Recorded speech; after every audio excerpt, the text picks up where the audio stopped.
L'accessibilité, c'est exactement comme l'écologie. Vraiment, c'est un sujet qui nous concerne tous, mais on en prendra conscience plus tard.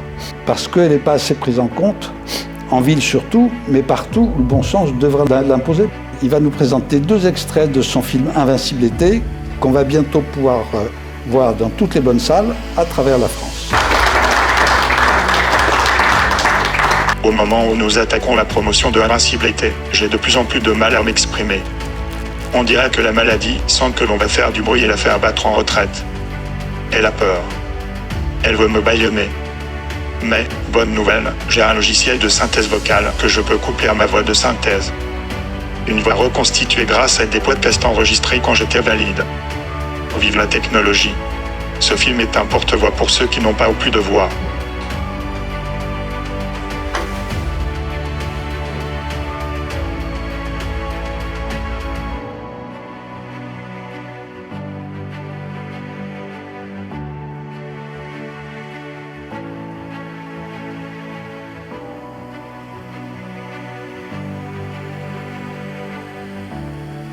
J'ai reçu des milliers de témoignages poignants.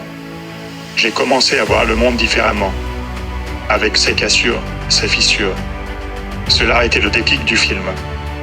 Plus j'avançais dans mon parcours de malade, plus je me rendais compte de mon statut de privilégié.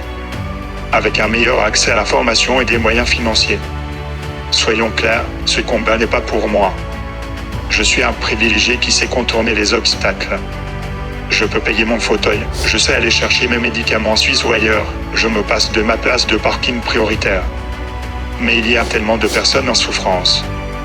Et la santé et la recherche ne sont pas que des coûts, ce sont aussi de formidables leviers de création de valeur. C'est le sens de mon combat. C'est parce que j'ai rencontré les chercheurs et l'incroyable équipe de l'ICM menée par le professeur Gérard Saillant que j'ai décidé de devenir grand donateur. Puis qu'ils m'ont proposé de devenir leur ambassadeur. Nous avons déjà levé 1 million d'euros pour l'Institut du cerveau en vendant mes photos du tournage en Antarctique. Et Modiawan, le coproducteur du film, et moi avons décidé de donner 100% des profits à l'Institut. Ce film est un haut-parleur pour mes combats. Pas spécifiquement autour de cette maladie, mais de la maladie en général. Oui. C'est pour cela que je suis allé parler du film dans de nombreuses grandes entreprises, Natixis, KPMG, Deloitte, Capgemini. Mais les mentalités évoluent. Les grands patrons changent. Comme Arthur Sadoun chez Publicis. Ce changement d'état d'esprit est aussi clé si on veut ouvrir le monde du travail aux handicapés. Notamment aux jeunes handicapés.